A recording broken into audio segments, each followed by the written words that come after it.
नमस्कार, अजय चतुर्वेदी। आप सभी दर्शकों को मकर संक्रांति की बहुत बहुत शुभकामनाएं। आपने दही चूड़ा खाया? नहीं खाया? यानी आप पूर्वांचली नहीं हैं। हम सब ने दही चूड़ा खाया और हम सब के साथ, यानी हम पूर्वांचलियों के साथ, राहुल गांधी ने भी दही चूड़ा खाया।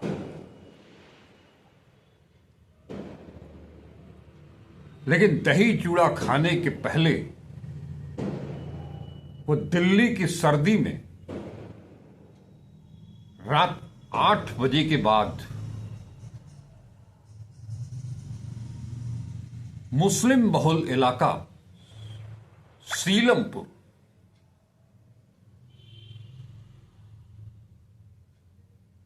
राहुल गांधी ने दिल्ली विधानसभा चुनाव की मुनादी तो कर दी।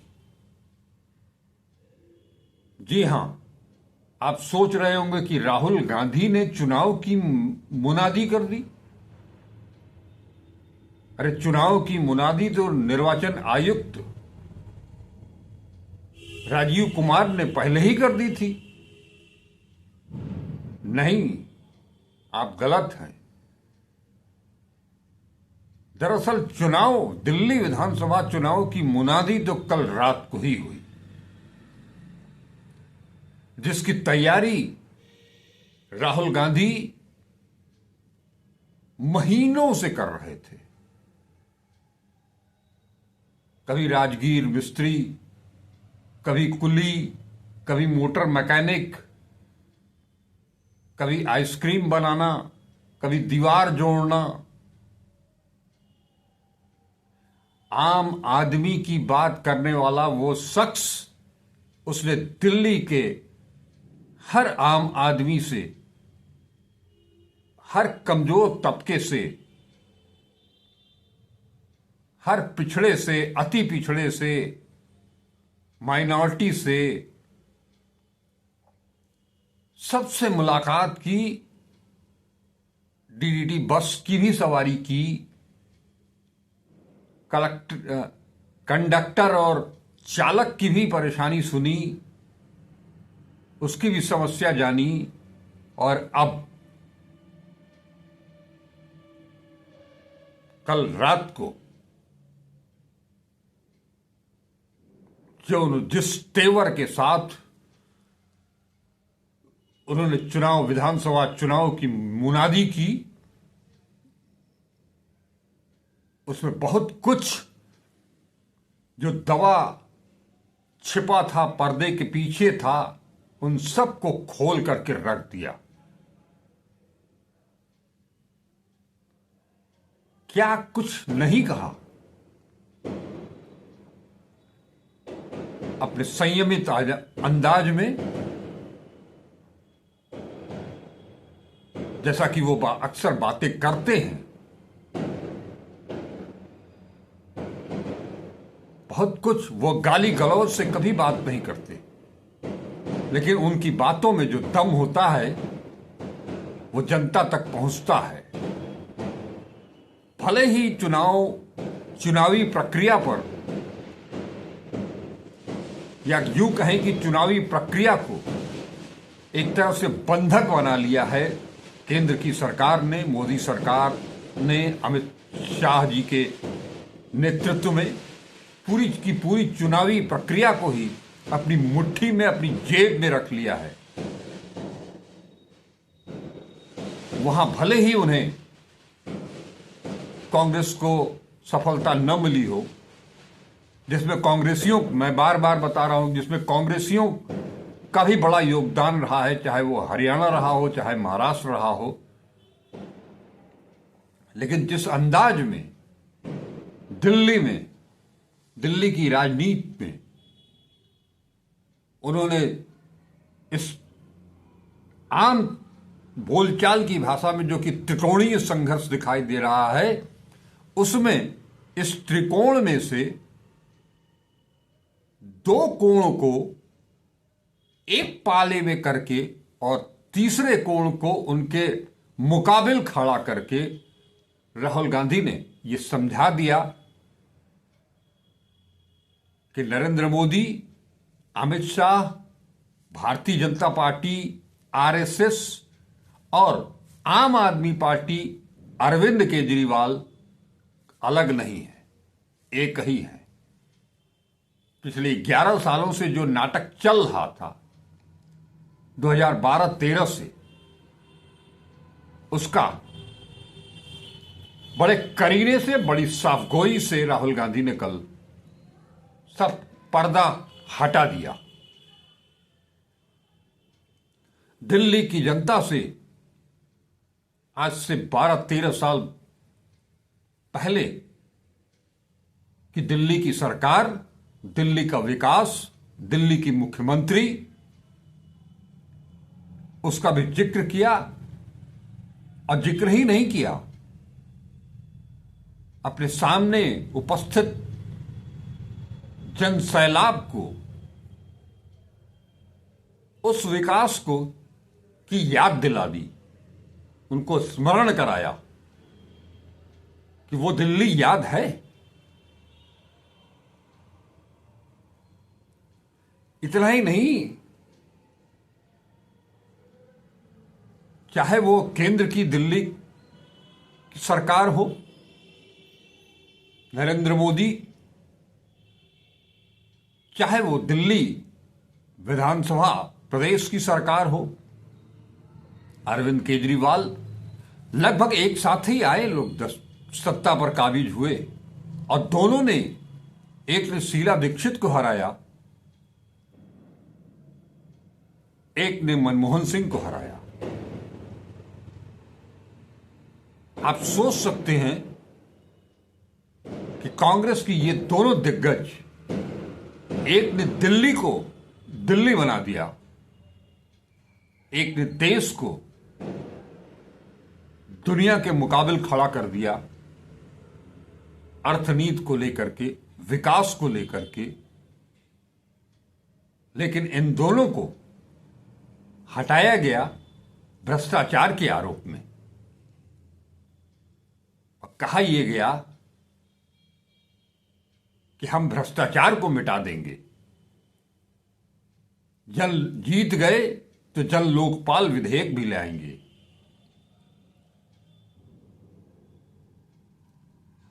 लेकिन हुआ क्या? एक अडानी, गौतम अडानी के पीछे पड़ गया, उनके साथ खड़ा हो गया, तो दूसरे ने अपनी जुबान से अडानी का नाम तो नहीं लिया,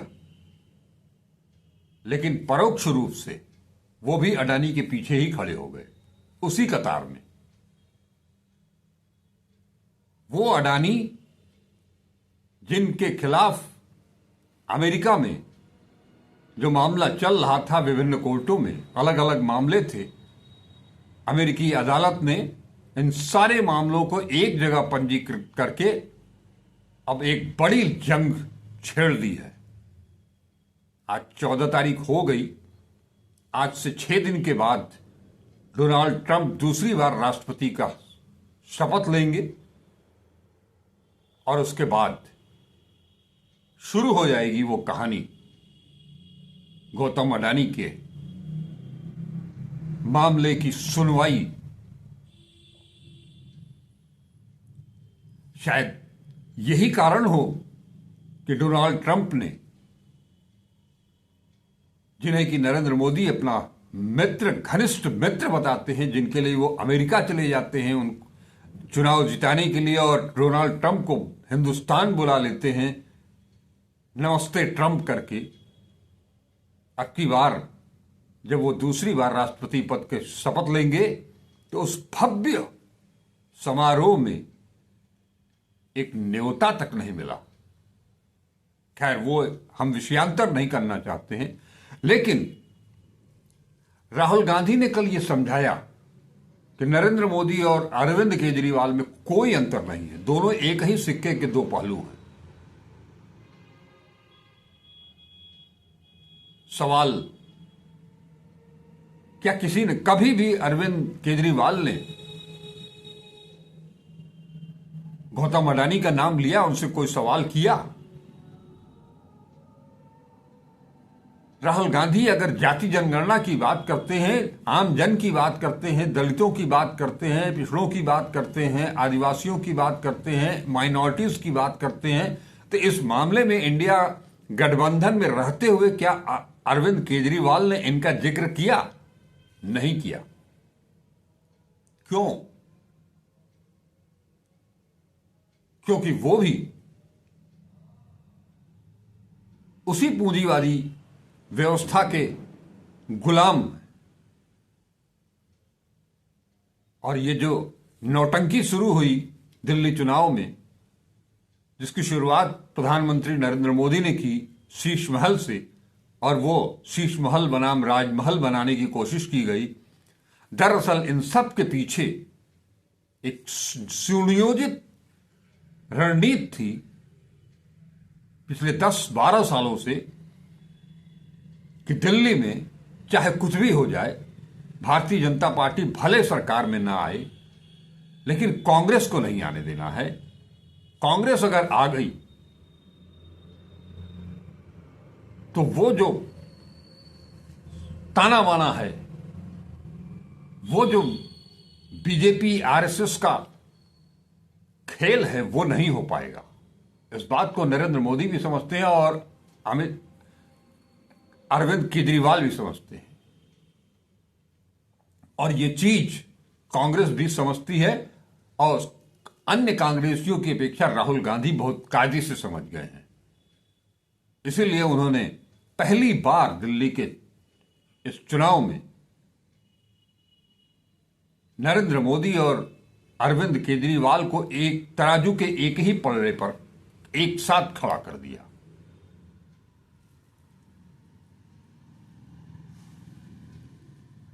अपने चिरपरिचित अंदाज में संविधान की रक्षा, वो भारत जोड़ो यात्रा, भारत जोड़ो न्याय यात्रा, जाति जनगणना,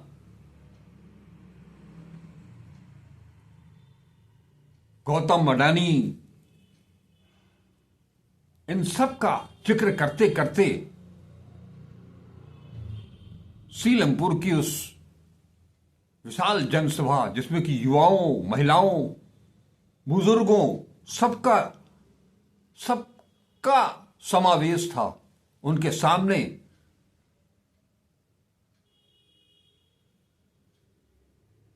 राहुल ने गरजते हुए कहा कि किसी हिंदुस्तानी पर जब भी कोई आक्रमण होगा तो उसके साथ उसकी रक्षा करते हुए राहुल गांधी वहां तैनात मिलेगा।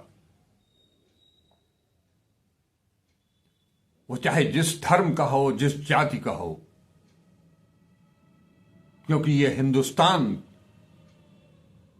मजहबी राष्ट्र नहीं है।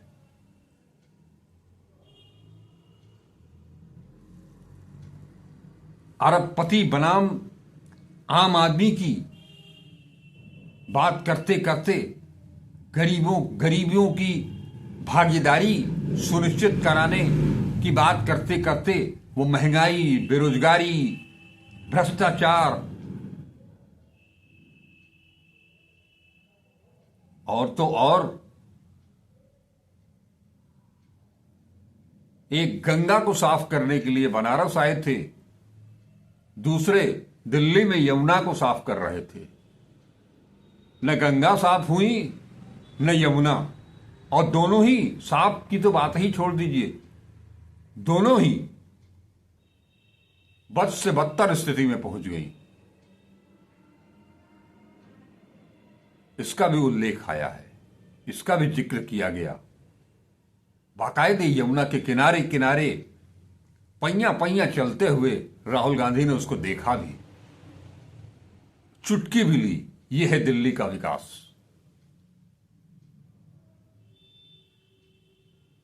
दिल्ली को साफ कर देंगे।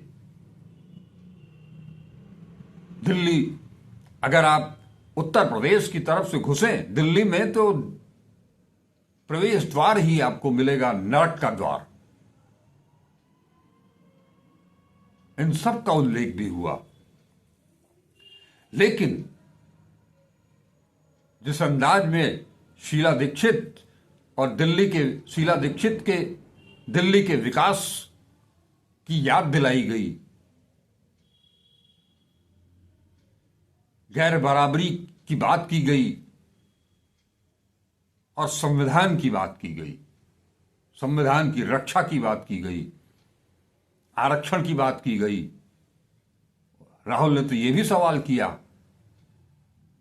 कि क्या कभी अरविंद केजरीवाल ने आरक्षण की जो 50% की सीमा है उसको तोड़ने की बात की। और इसीलिए मैं कह रहा हूं कि राहुल गांधी ने दिल्ली में विधानसभा चुनाव की मुनादी कर दी और यह सिलसिला अब 3 फरवरी तक जारी रहेगा।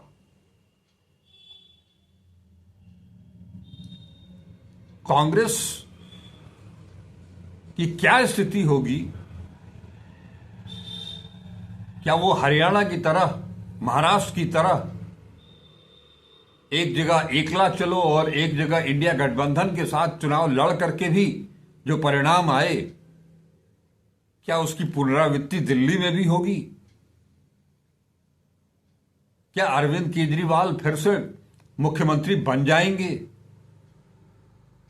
या भारतीय जनता पार्टी सरकार बनाएगी? या इन सब से हट करके कुछ अप्रत्याशित परिणाम आने की भी सुगबुगाहट शुरू हो गई है? दिल्ली में बहुत बड़ा तबका है पूर्वांचल के रहने वालों का। पूर्वांचल मतलब केवल पूर्वी उत्तर प्रदेश नहीं, पूर्वी उत्तर प्रदेश और समूचा बिहार, जिसमें झारखंड भी आ जाएगा। ये एक बहुत बड़ा तबका है और इसी तबके को लुभाने के लिए बीजेपी पिछले 10 सालों से, 12 सालों से मनोज तिवारी पर दांव खेल रही है। लेकिन मनोज तिवारी खुद का चुनाव भले ही बीजेपी के वोटरों के बदौलत जीत जाते हो, लेकिन आज तक मनोज तिवारी ने किसी विधानसभा में एक विधायक को नहीं जिताया होगा। आम आदमी पार्टी भी उन पूर्वांचलियों से बहुत बेहतर सामंजस्य नहीं बिठा पाई है। आज तक उसकी फेवरिस्ट में पूर्वांचल नहीं आते हैं, पूर्वांचली नहीं आते हैं। लेकिन राहुल गांधी ने पूर्वांचलियों को भी अपने साथ करने की कोशिश शुरू कर दी है, दही चूड़े के साथ।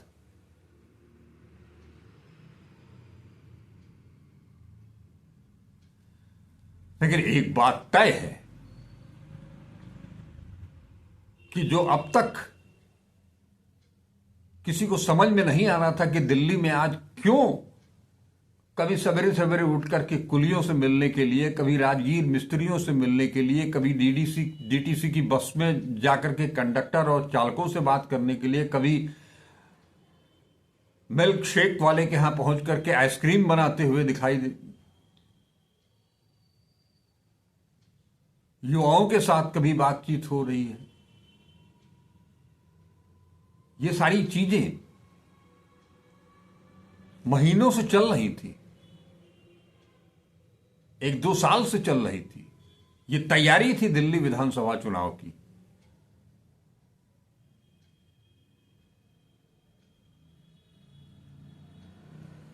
केवल बिजली, पानी,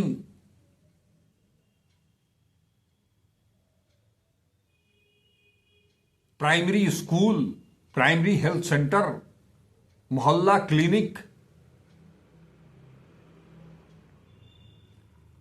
और सबसे बड़ी चीज कि जिस अन्ना आंदोलन के चलते शीला दीक्षित के ऊपर आरोप लगाए गए भ्रष्टाचार के, वो कभी साबित भी नहीं हुए। वो निर्दोष साबित हुई। लेकिन वो जो माहौल बनाया गया अन्ना आंदोलन के चलते, जिसके पीछे आरएसएस खड़ी थी, ये इस बार के चुनाव में अरविंद केजरीवाल को भी समझ में आ गया कि लड़ना है तो आरएसएस की मदद तो लेनी पड़ेगी। तभी तो वो पत्र लिख देते हैं मोहन भागवत को।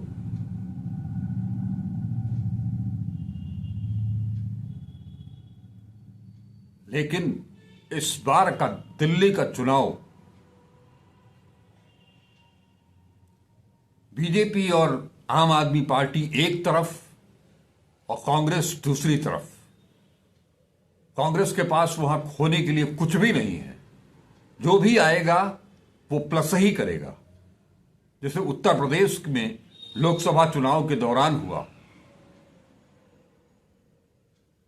2019 में महज एक सीट थी, राहुल गांधी खुद चुनाव हार गए थे उत्तर प्रदेश से, लेकिन एक सीट से 17 में से 12, और लोग कहते हैं कि कांग्रेस यूपी में है कहां।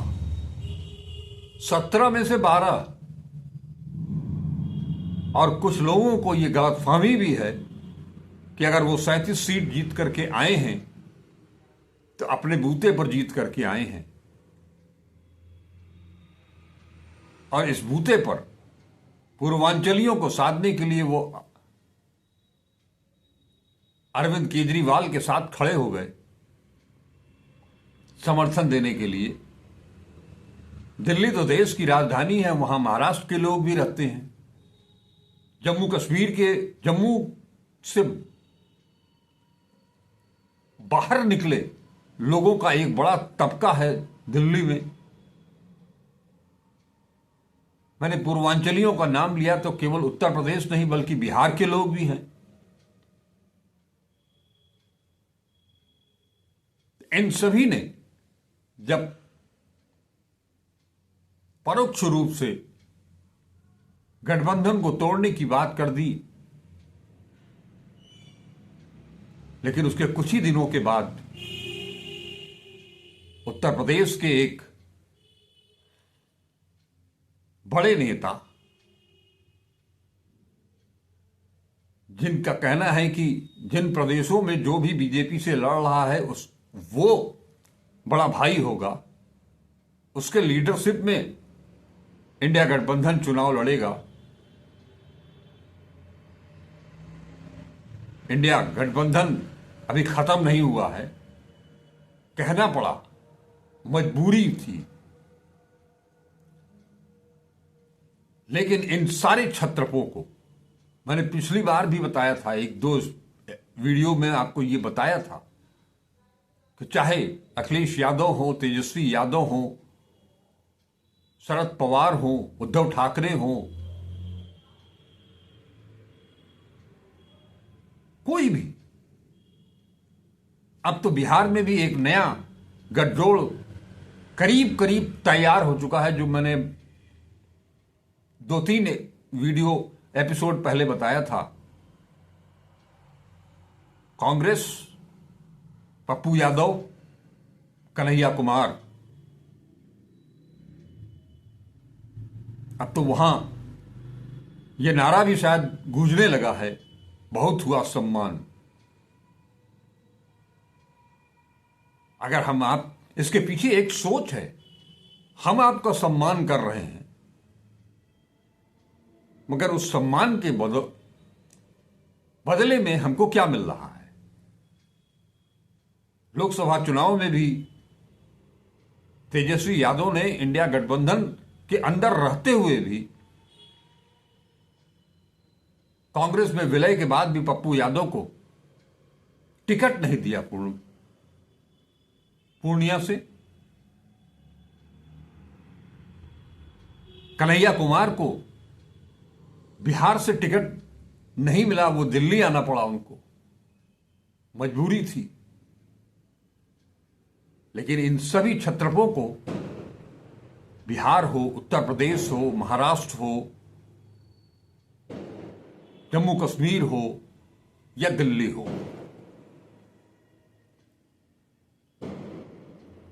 एक चीज अब तस्वीर अब धीरे धीरे सामने आती दिखाई दे रही है। दो दलीय व्यवस्था की तरफ ये देश चल निकला है। अब वैचारिक लड़ाई ही होगी, विचारधारा की ही लड़ाई होगी। एक तरफ आरएसएस, बीजेपी और उसी रंग ढंग में रंगे क्षत्रप, और दूसरी तरफ वो स्वातंत्र आंदोलन से निकली कांग्रेस की विचारधारा, वो महात्मा गांधी की विचारधारा, वो पंडित जवाहरलाल नेहरू की विचारधारा, वो पंडित मदन मोहन मालवीय की विचारधारा, वो बी.आर. अम्बेडकर की विचारधारा, मौलाना अबुल कलाम आजाद की विचारधारा, इनके बीच में अब टक्कर होनी है। इस बात की सुनगुनी बहुत तेज हो चुकी है। इसके लिए कांग्रेस को अपने अंदर बड़ा बदलाव करना पड़ेगा। केवल राहुल गांधी से काम नहीं चलेगा। उसमें राहुल गांधी कितना सफल हो पाते हैं, क्या क्या करना है, कैसे करना है, उस बदलाव के संकल्प को पूरा करने के लिए, नवसृजन के संकल्प को पूरा करने के लिए, वो मैं बता चुका हूं। उस पर चर्चा करने की बहुत ज्यादा जरूरत है नहीं। लेकिन लाइन तो खिंच गई है, पाले खिंच गए, बन गए हैं। अब यहां कोई गठबंधन से बाहर करने की बात करे, लाल आंख दिखावे और कहे कि गठबंधन का नेतृत्व कांग्रेस नहीं कर पा रही है, हमको नेतृत्व सौंप दिया जाए, तो नेतृत्व अब किसी को भी सौंप दिया जाए। जहां तक मुझे लगता है कि राहुल गांधी और पूरी कांग्रेस, उनकी कांग्रेस, राहुल गांधी की कांग्रेस ने भी समझ लिया है कि अब बहुत हुआ, अब केवल एकला चलो। अगर इस बात को वाकई नीचे तक, बूथ लेवल तक, ब्लॉक लेवल तक, पंचायत लेवल तक, जिला और नगर लेवल तक, प्रदेश स्तर तक कांग्रेस नेतृत्व समझ ले, इस बात को गांठ बांध ले, तो कोई ताकत नहीं है कि कांग्रेस को कोई हरा पाए। 2025 का ये पहला महीना है, अभी दिल्ली से शुरुआत हुई है। साल खत्म होते होते बिहार की तरफ जाएंगे। उसके बाद 2026 उन लाल आंख दिखाने वाली कांग्रेस से निकल करके अपनी पार्टी बनाने वाली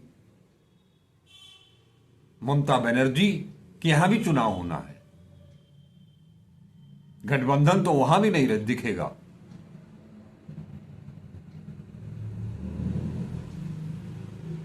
जब लोकसभा में नहीं दिखाई दिया तो विधानसभा में क्यों दिखाई देगा? क्योंकि वो तो उन्हीं के यहां चुनाव होना है। यही स्थिति अब बिहार में भी होने जा रही है।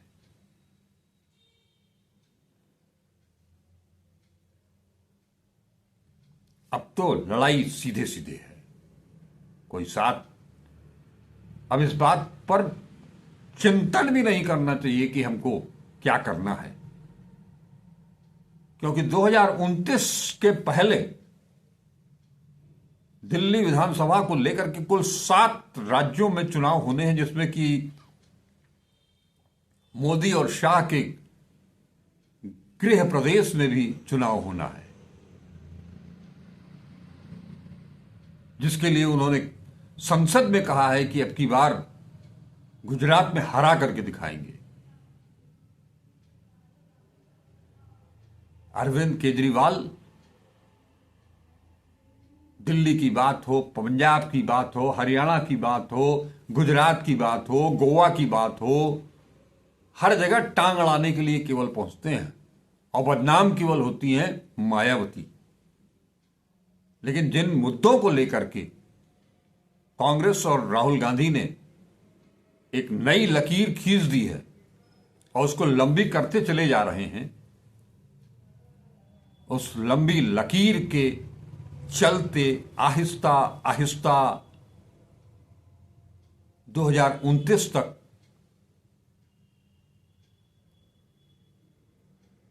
अगर सब कुछ ऐसे ही चलता रहा तो 2029 में कांग्रेस की वापसी हो सकती है और मोदी और शाह का बोरिया बिस्तर बन सकता है। नमस्कार, अजय चतुर्वेदी।